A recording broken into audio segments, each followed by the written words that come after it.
Totoo bang manananggal ang umatake sa'yo? Opo, Mang Aldo. Hindi niya ako nagawang kagatin dahil nanlaban ako. Pero puro kalmot naman ang katawan ko. Nakakapagtaka dahil ang ibang mga sugat ay natutuyo na.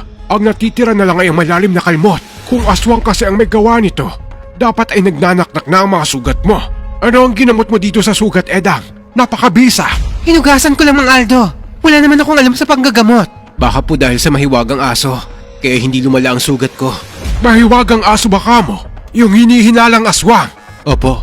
Story time.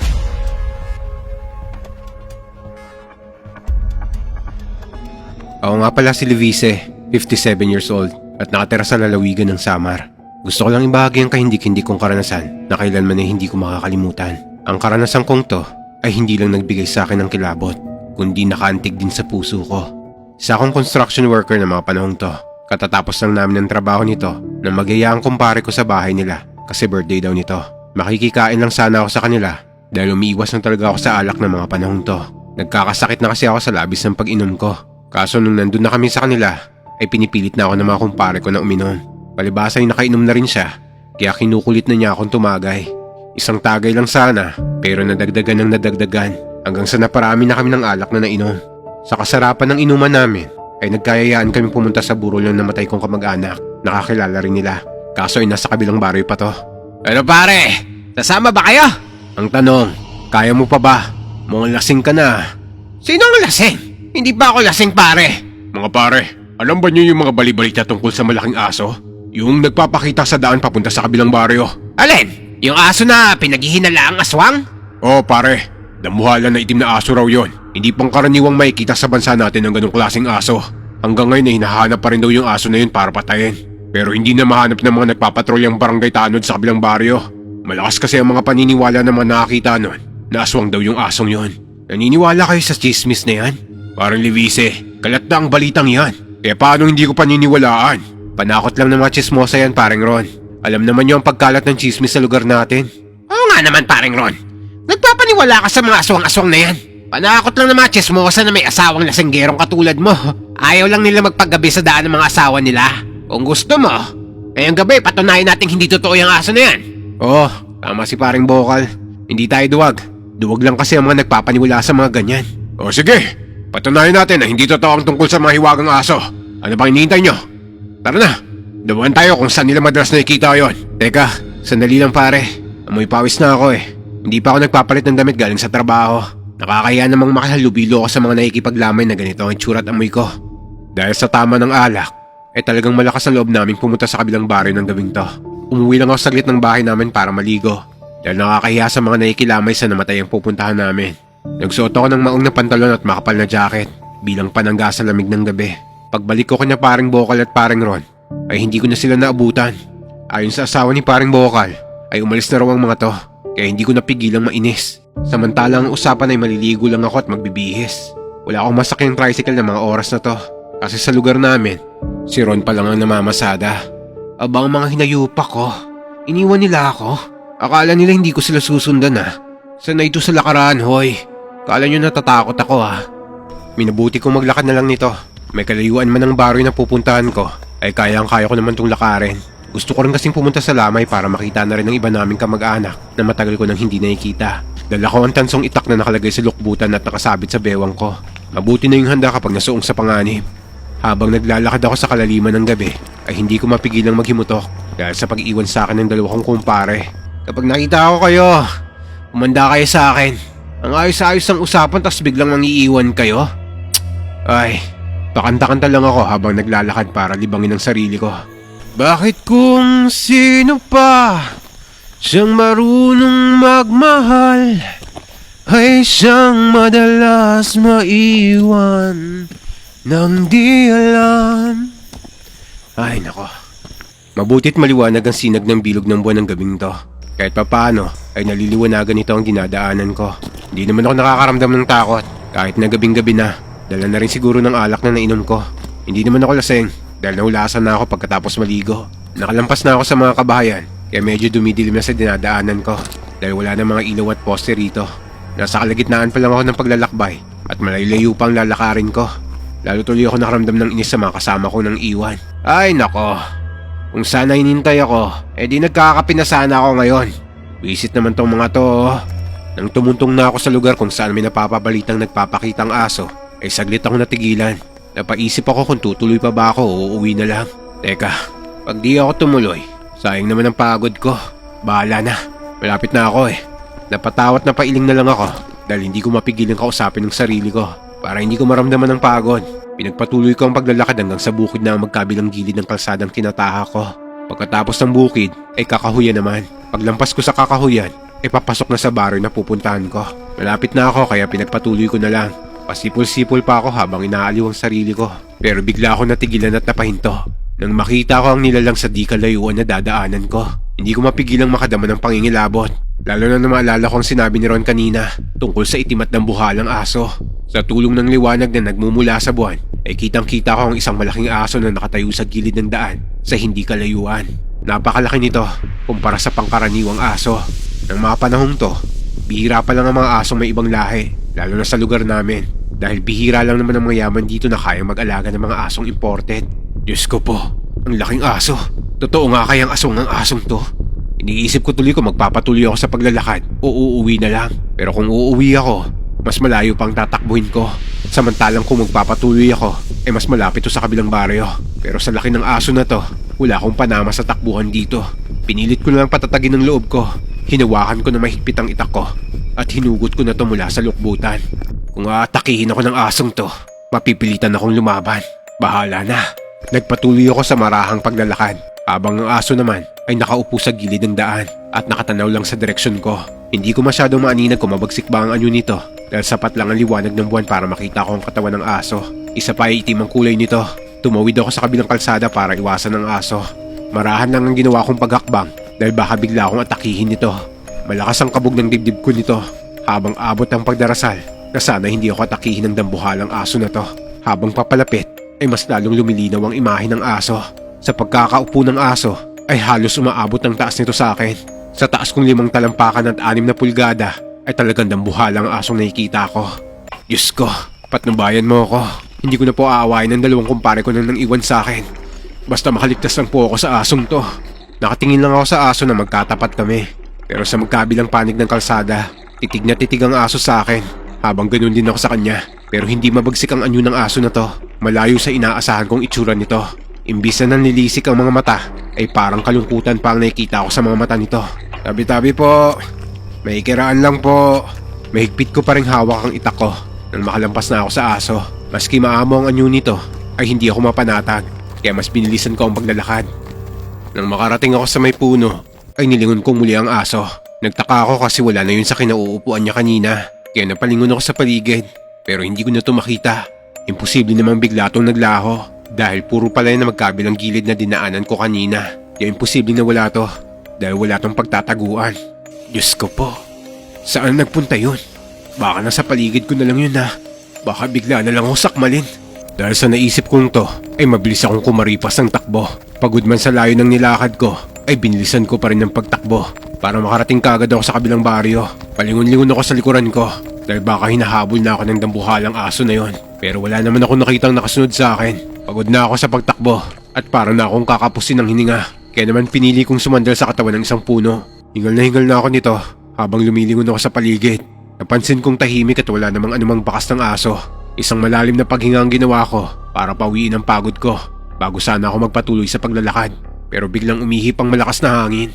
Napatingala pa nga ako dahil sa paggalaw ng mga dahon ng puno. Nagtaka ako kung bakit dun lang sa bandang yun ang malakas na hangin. Dahil sa kabilang panig ng kalsada ay hindi naman nagagalawan ng mga dahon ng puno. Tumingala ulit ako at dito ko na naaninag ang pagkampay ng mga pakpak. Mistulan tong isang malaking ibon na palipad-lipad sa paligid ng punong kinakasandalan ko. At sa pagaspas ng pakpak nito nanggagaling ang hangin na tinutukoy ko. Noong una ay nakala ko malaking ibon lang to. Pero halos manigas ako sa takot nang makita kong kalahating katawan ng tao na may pakpak to. Manananggal! Nang makita kong papunta ang manananggal na to sa direksyon ko, dito ko lang naigalaw ang mga binti ko. Mabilis akong tumakbo palayo, pero dahil nanginginig ako sa takot, ay nanghina ang mga tuhod ko at pabagsak akong napaupo sa kalsada. Naalala ko ang itak na mahigpit kong hawak-hawak. Iwinasiwas ko to sa manananggal na gustong atakihin ako. Pinilit kong tumayo habang pilit na pinapatamaan ng itak ang manananggal. Pero nakakaiwas to. Nakakatakot ang itsura ng manananggal na to. Mahaba at buhaghag ang buhok nito. Itim na itim ang nangungulubot na balat habang ang mga ngipin ay matatalas. Tumutulo ang malapot at mabahong laway nito habang ang mga matay namumula sa galit. Habang nakatitig sa akin, nagpapakawala din ang halimaw na to ng malalakas na ungol na nagpapadagdag sa kilabot ng nararamdaman ko. Sa bawat pagwasiwas ko ng itak ay siya rin ang pag-iwas ng manananggal. Pero gumaganti ito sa akin. Iwinawasiwas niya sa akin ang matatalas niyang kuko. Nagkapunit-punit ang jacket na suot ko dahil sa dami ng kalmot na tinamo ko. Nagpambuno kaming dalawa pero mas malakas siya sa akin. Marami na akong tinamong sugat sa katawan na siyang nagpahina sa depensa ko.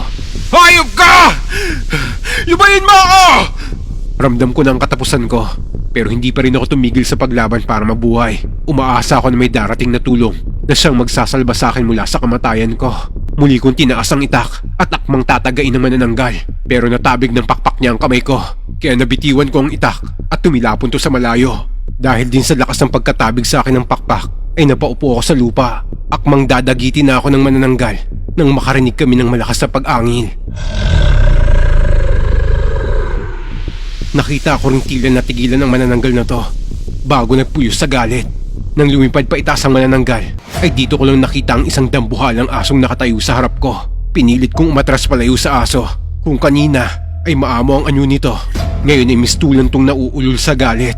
Nanlilisik ang mga mata ng aso habang nakausli ang mga pangil nito. Ang balahibo nito'y nagsitayuan habang galit na umaangil ng malakas. Hindi ko na alam ang gagawin ko, lalo na't dalawang halimaw na ang nasa harap ko ngayon. Bakit babuhay ka pa rin hanggang ngayon? Dapat matagal ka ng patay! Paano nangyari to? Napatingala ako sa manananggal na nanggagalaiti rin sa galit habang nakatitig sa aso. Binalingan ng aso ang manananggal at galit na tumahol yun. Sa pagkakataong to, sinubukan ko namang tumayo pero nahihirapan ako dahil sa mga sugat ko. Hindi rin maganda ang pagkakabagsak ko sa lupa kaya makirot ang paa ko. Gumapang na lamang ako palayo dahil tila may nakaambang laban sa pagitan ng aso at manananggal. Pinilit kong gumapang papunta sa malaking bato at sumiksik ako doon para magtago. Gusto ko sanang samantalahin ang pagkakataon na tumakas pero para akong nauubusan ng lakas. Tumatagas din ang dugo sa mga sugat ko na isa pang dahilan ng panghihina ako. Nang lumingon ako sa manananggal at nabuhalang aso ay nakita ko ang ginawang paglusob ng manananggal. Sinusubukan itong dagitin ng aso pero mabilis yung nakakaiwas. Hindi rin nagpatalo ang aso sa pagdamba sa manananggal. Kitang-kita ang labis na galit sa mata ng aso habang walang tigil to na kinakagat ang pakpak ng manananggal. Gustuhin mang lumipad ng aswang na yon ay masyadong malaki ang aso kaya nahihirapan itong ikampay ang mga pakpak niya. Sa laki ng katawan ng aso ay kayang-kaya nitong iwasiwas ang manananggal. Kahit anong kalmot ang gawin ng manananggal sa dambuhalang aso ay hindi pa rin ito bumibitaw sa pagkagat niya sa pakpak ng aswang na yon. Hayop kang aso ka! Papatayin kita! Oras na para lisanin mo ang mundong to! Matagal ka ng perwisyo sa akin! Mamatay ka na! Akmang itatarak ng manananggal ang matalas na kuko niya sa aso pero mabilis itong nakabitaw para makaiwas siya sa pag-atake ng manananggal. Mabilis na umikot ang aso sa likod ng manananggal at dito naman niya to kinagat. Ginamit pa ng aso ang dalawang paa niya para dambahin ang halimaw at pabagsakin sa lupa. Matapos to, nagtagumpay ang asong ilaglag sa lupa ang manananggal. Bago nito pinatungan ang likod nito, pinilit ng manananggal na manlaban pero muli siyang sinakmal ng aso sa likod. Matapos kong makita to, gumapang na ako palayo. Hindi ko na mapigilang maiyak dahil sa nakakaawang kalagayan ko. Nagsisisi ako kung bakit hindi ko pinaniwalaan ng kwento tungkol sa dambuhalang aso na to. Sana wala ako sa panganib na yun at natutulog na lang ako sa bahay namin. Pakaramdam ko ay pinaglabanan ako ng dalawang halimaw na to at kung sino ang magwawagi ay ako ang magiging premyo. Gumapang lang ako ng gumapang pero dahil hindi ko maiwasang mag-isip sa nangyari sa kanila ay napalingon ako nang marinig ko ang malakas na atungal ng manananggal. Sinasakmal na to ng aso mula sa likuran niya. Pinipilit ng manananggal na makawala sa pagkakadagan ng aso pero wala na tong magawa. Sa talas ng mga ngipin ng aso ay halos wasak-wasakin na nito ang pakpak ng halimaw. Diyos ko po, mukhang ako nang isusunod ng asong yan. Iligtas mo po ako. Gusto ko pang mabuhay. Muli akong gumapang kahit pakaramdam ko ay tatakasan na ako ng lakas. Kumikirot ang mga sugat ko at mahilo-hilo na rin ako. Kaya naman wala na akong magawa kundi ipaubaya na lamang sa Diyos ang buhay ko. Humiga na lamang ako sa kalsada at tumihaya habang habol ko ang aking paghinga. Pagod na ako at nananakit na ang buong katawan ko. Naluluha ako habang nakatitig sa bilog na buwan dahil tanggap ko na wala na akong pag-asa para makaligtas pa. Nasa ganito akong kalagayan nang makita ko ang asong nakatayo na sa gilid ko. Awa ka. Huwag mo akong kainin. O kung kainin mo man ako, magtira ka para paglamayan ng pamilya ko. Naupo sa tabi ko ang aso at marahang inamoy ang buong katawan ko. Pigil ang paghinga ko dahil sa labis na takot. Pero nang sinimulan nitong dilaan ang buong katawan ko, ay para akong napanatag. Wala na kasi mabagsik na anyo ng aso na to. Hindi katulad kanina habang nakikipaglaban siya sa manananggal. Bumalik na ang maamo nitong mga mata at maayos na rin ang mga balahibo nito. Kumakawag pa ang buntot ng aso at nagpapakawala ng tunog na parabang nanlalambing to.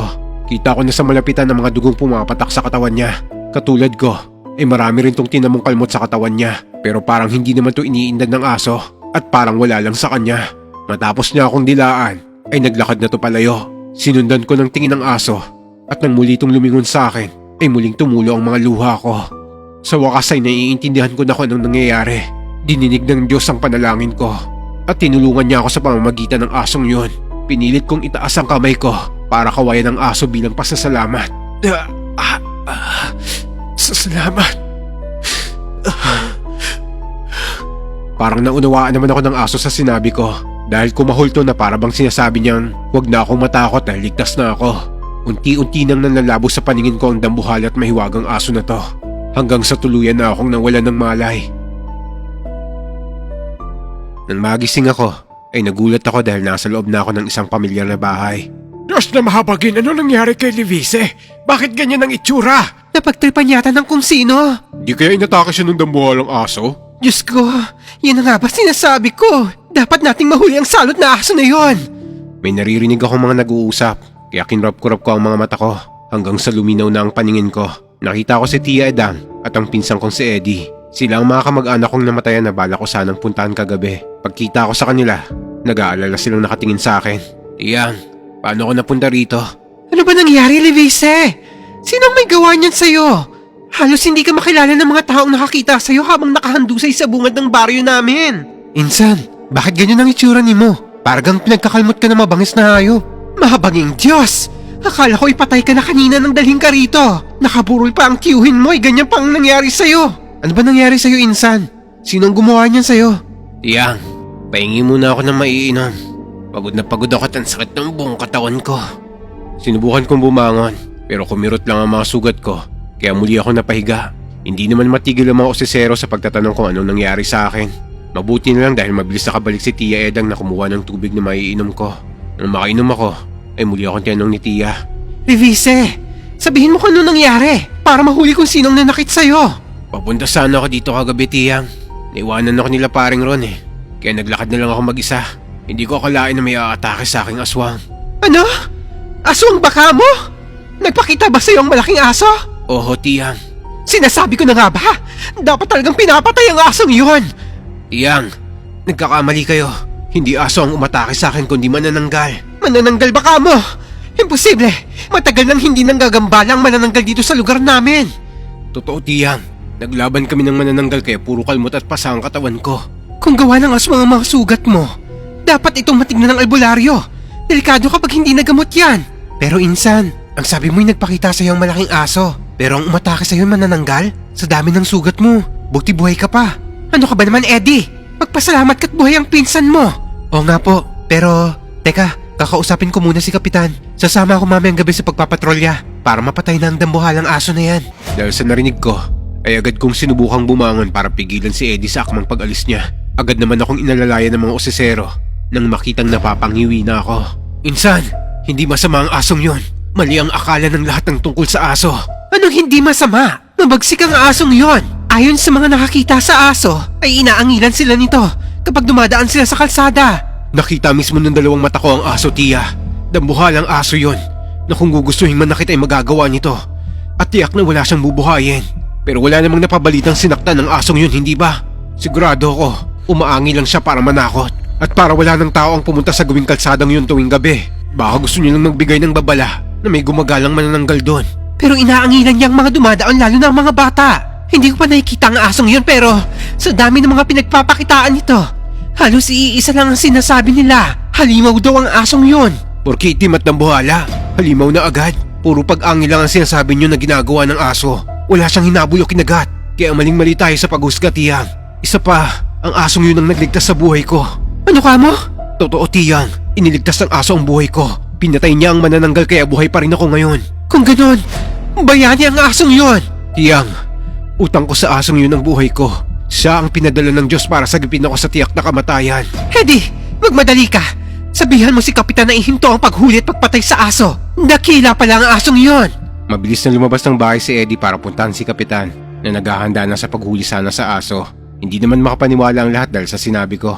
Lahat ng mga osesero ay napapaisip. Simula kasing lumitaw yung aso na yun sa bayan na to, ay itinuring na nila tong salot. Pero dahil sa nangyari sa akin, ay magbabago ang pananaw ng mga tao sa asong yon. Kung magkakaroon ako ng pagkakataon, gusto ko sana ulit makita ang asong yon para magpasalamat. Ipinatawag naman ni Tia Edang ang kilalang albularyo sa lugar nila. Sa kasamang palad, ay may ginagamot daw to sa kabilang baryo. Kaya nilinis lang ni Tia Edang ang mga sugat ko para hindi ma-impeksyon. Ang iba kasi ay malalim ang kalmot, kaya ramdam ko ang kirot. Hapon na, nang mapuntahan ako ng albularyo sa bahay nila Tia Edang. Pagbungad pa lang nito, ay agad nang nag-usisa to tungkol sa manananggal na muntik nang makapatay sa akin. Sinuri ng matandang albularyo ang mga sugat ko bago siya napatingin sa akin. Totoo bang manananggal ang umatake sa'yo? Opo, Mang Aldo. Hindi niya ako nagawang kagatin dahil nanlaban ako, pero puro kalmot naman ang katawan ko. Nakakapagtaka dahil ang ibang mga sugat ay natutuyo na. Ang natitira na lang ay ang malalim na kalmot. Kung aswang kasi ang may gawa nito, dapat ay nagnanaknak na ang mga sugat mo. Takang-taka ang albularyo habang sinusuri ang mga sugat ko na tila ba may kakaiba rito. Binalingan pa nito si Tia Edang at tinanong, ano ang ginamot mo dito sa sugat, Edang? Napakabisa! Hinugasan ko lang, Mang Aldo.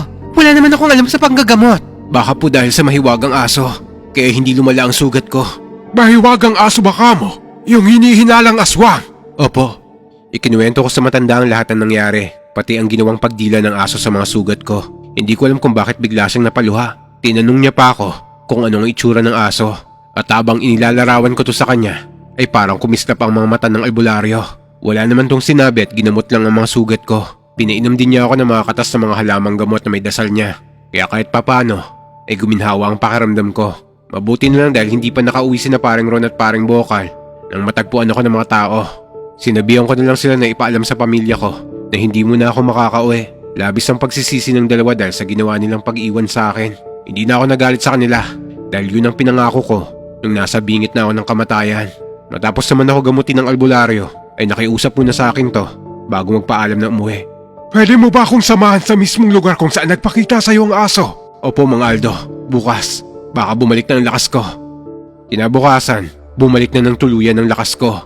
Kung hindi nga lang sa mga pilay sa katawan ko, ay aakalain kong panaginip ang lahat. Napakabilis kasing gumaling ng mga sugat ko. Maaga rin pumunta sa bahay nila Tia Edang ang albularyo para magpasama sa akin sa lugar ng insidente. Dahil kaya naman na ng katawan ko, ay sinamahan ko siya. Pagkarating namin doon, bakas pa ama na to yung dugo ko sa kalsada. Nagkalat to dito dahil sa paggapang na ginawa ko. Itinuro ko sa albularyo kung saan ko unang nakitang nakaupo ang aso hanggang sa lugar kung saan sila naglaban ng manananggal. May mga bakas din ng dugo rito. Nakita akong muling naluha si Mang Aldo at lumuhod dito at hinaplos ang dugo. Bakas pa po ang dugo nila sa kalsada. Diyan naglaban ang aso at manananggal. Sayang lang dahil wala na ang aso. Pero gusto ko sanang makilala kung sinong amo nito para pasalamatan. Hindi kumibo si Mang Aldo. Hinahaplos lang nito ang dugo kasabay ng mahinang pag-iyak. Ito ang dugo ni Eloy. Ano po yun, Mang Aldo? Kilala niyo ang manananggal? Hindi. Kasi ang manananggal, kapag namatay ay nawawala ang bakas dahil nasusunog to. Kung ganon, ang Eloy niya tinutukoy niyo ay ang aso? Alaga po pala niyo ang asong yon? Hindi ko siya alaga dahil apo ko siya. Ano po? Apo? Pasensya na pero ibig sabihin niyo, tinuring niyo na po siyang apo. Totoo ko siyang apo. Kambal siya ng apo kong si Eli. Mahirap paniwalaan pero totoo to. Unang ipinanganak ng anak ko si Eli na isang normal na tao. Kasunod nito ay ang iniluwal naman niya ay ang kakambal niyang si Eloy na isang aso. Parang imposible naman po ata yan. Ang mundo'y nababalutan ng hiwaga at misteryo. Ang naging kondisyon ng mga apo ko ay katulad lang din ng kambal ahas. Nagkataon lamang na aso si Eloy nang mailuwal to ng kanyang ina. Nasaan na po ang kambal ni Eloy?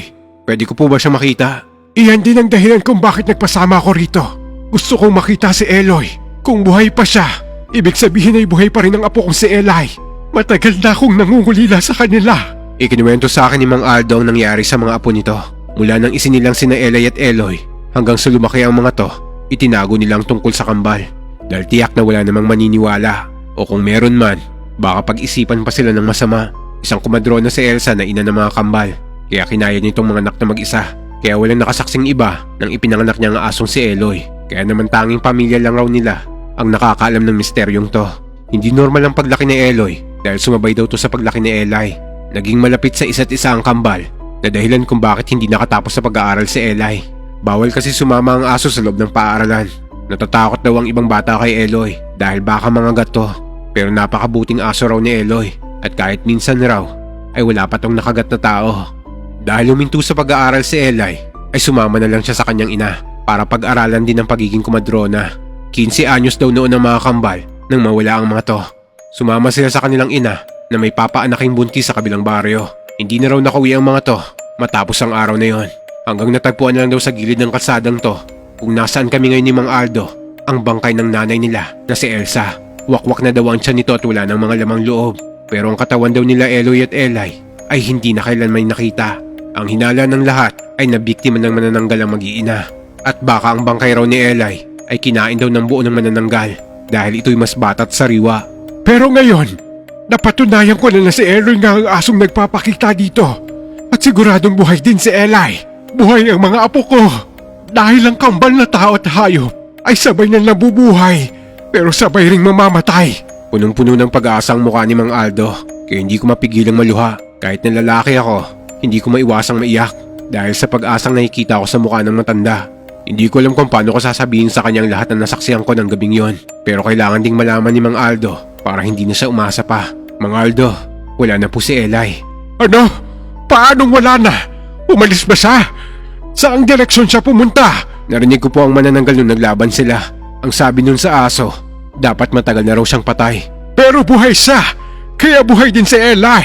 Inalalayan kong tumayo si Mang Aldo at dinala siya sa lugar kung saan ko huling nakita ang mahiwagang aso. Nandun pa rin ang natuyong dugo nito. Ipinakita ko to sa albularyo. Marahan niya naman tong hinaplos kasabay ng pagluha niya. Naalala ko pa ang gabi bago ako mawala ng malay. Ang paglalambing ng asong si Eloy sa akin, ang paglalakad niya palayo, pati na yung unti-unti niyang paglaho sa paningin ko. Hindi lang basta naglaho si Eloy, naging abo ang katawan niya. Sinabi ko to kay Mang Aldo at dito na siya napahagulgol ng iyak. Eloy! Apo ko! Kung alam ko lang na ikaw ang hinihinalang aswang ng mga tao, matagal na sana kitang hinarap. Nagkita pa sana tayong dalawa. Halos madurog ang puso ko sa pagtangis ni Mang Aldo. Lahat ng pag-asa niya na makita ang mga apo niya ay biglang naglaho to. Nang mamatay daw si Elsa at Eli, dapat ay patay na rin daw si Eloy. Pero nabuhay siya dahil sa galit at paghihigante. Nang mapatay niya na ang manananggal, ay dito na natapos ang misyon niya. At dito niya na rin sinuko ang buhay niya. Hindi ordinaryong aso si Eloy dahil punong-puno siya ng hiwaga na basta na lang sumulpot sa lugar na yon. Sa huli ay natanggap naman ni Mang Aldo ang nangyari dahil magkasama na ang kambal. Hinding-hindi na sila mapaghihiwalay. Alam ko mahirap paniwalaan ang posibilidad na maging kambal ang tao at aso. Maski ako, hindi ko alam kung paano ko paniniwalaan to. Pero dahil sa hiwaga at kababalaghang naranasan ko, tingin ko ay kaya kong paniwalaan ang lahat. Isa pa, ako mismo ang nakasaksi sa kabayanihan ni Eloy. Hindi lang kasi ang kakambal niya ang naipaghiganti niya. Nailigtas niya din ako at ang buhay ng maraming tao sa kamay ng manananggal. Kaya kung nasaan man ngayon si Eloy, utang ko sa kanya ang buhay ko.